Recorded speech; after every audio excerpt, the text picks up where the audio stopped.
So if you're a real student of the Eucharistic lectionary, that 3-year cycle of Sunday morning readings, and I'm sure that you are, you would know that last Sunday, this Sunday, and next Sunday gave us the 3 longest gospel passages of the entire lexicon. I mean, there's the Passion Gospel on Palm Sunday, but you get to sit for most of that. Last Sunday it was the woman at the well, today it's the man born blind, and next week it is the raising of Lazarus. All from John's Gospel, and all very, very long.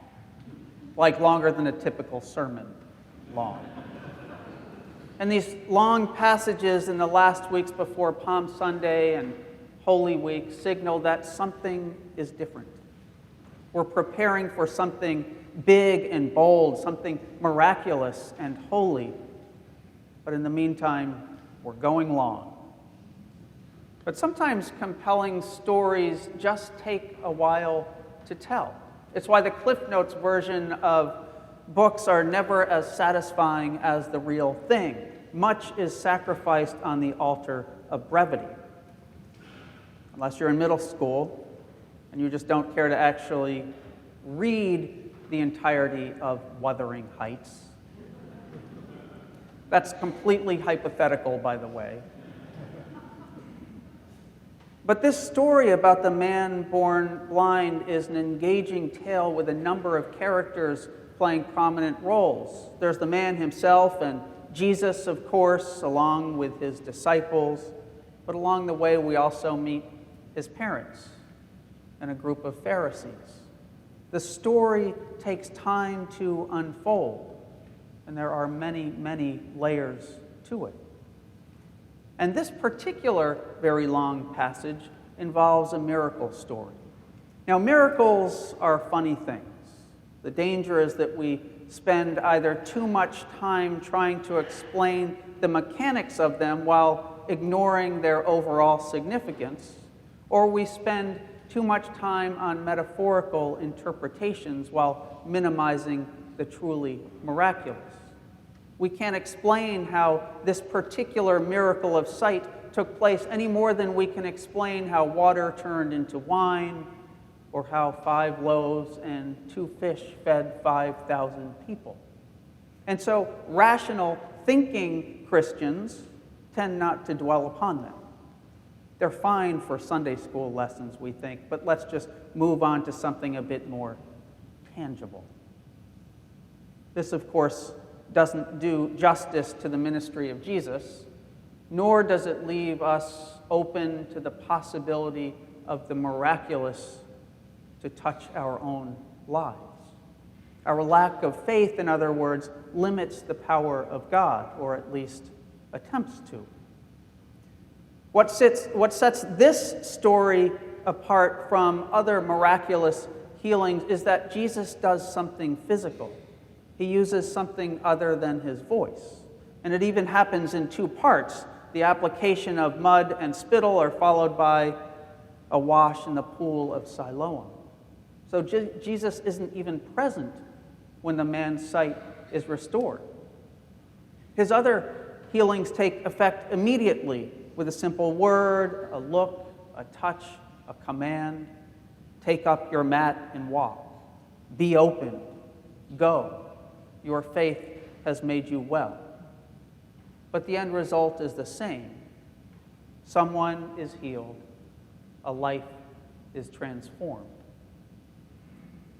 But we also can't ignore the metaphorical implications of the story. They are so prominent and such an integral part of this passage.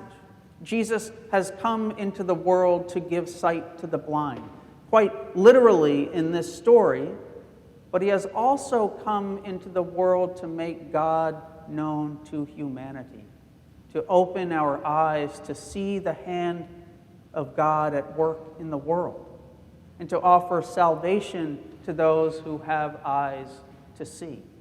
Our response is to either accept that which is set before us by Jesus, or close our eyes tightly, like the Pharisees in this story, and remain blinded by our own sinfulness.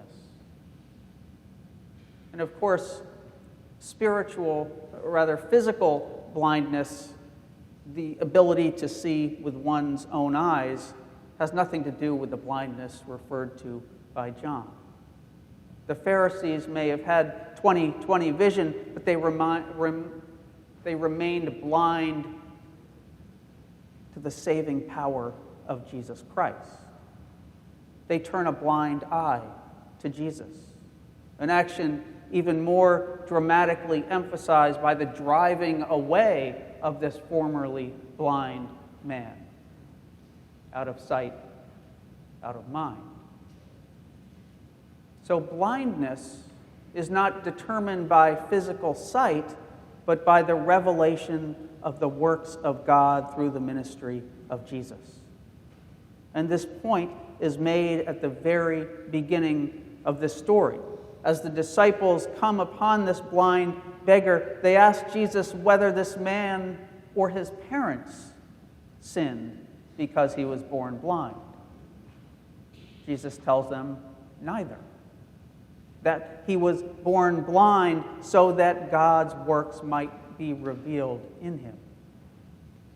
The man is transformed from physical blindness into a person who can see, but the critical point for Jesus is his movement to spiritual sight. He now knows through personal experience the saving power of Jesus Christ. But it's also worth pausing to examine the Pharisees' initial question, because there was an assumption in the ancient world that physical limitations or disabilities were the cause of sin. Who sinned? This man or his parents, that he was born blind? Our theology, thanks to Jesus, has moved beyond this limited perspective. But there's still a nagging sense that someone who doesn't meet the physical ideals of perfection is somehow weak or less than whole. In my own case, you can't help but notice that I have some palsy on the right side of my face. I don't have a traditional winning smile. I recently heard speculation that it was the result of my time in the Army, that an unspecified accident was involved. And as much as I'd love to have a glamorous backstory, the reality is that I was simply born with some nerve damage on that side of my face. I rarely think about it these days.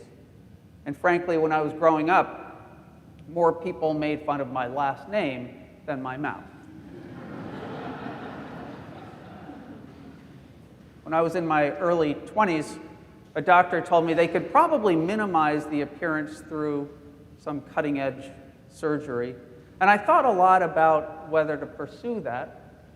But in the end, I just thought this is a part of who I am and how God created me, and decided not to do anything about it. Has it impacted me?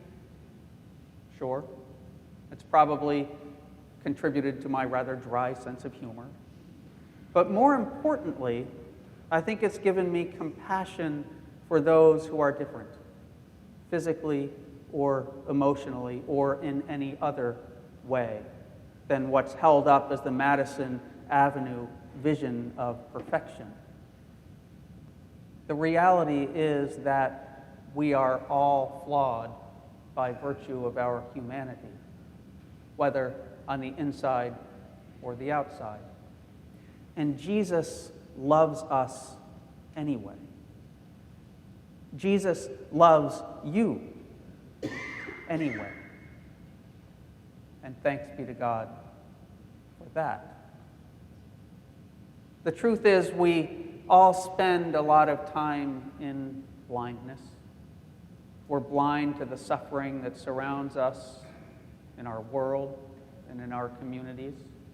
We're blind to the miraculous in our midst.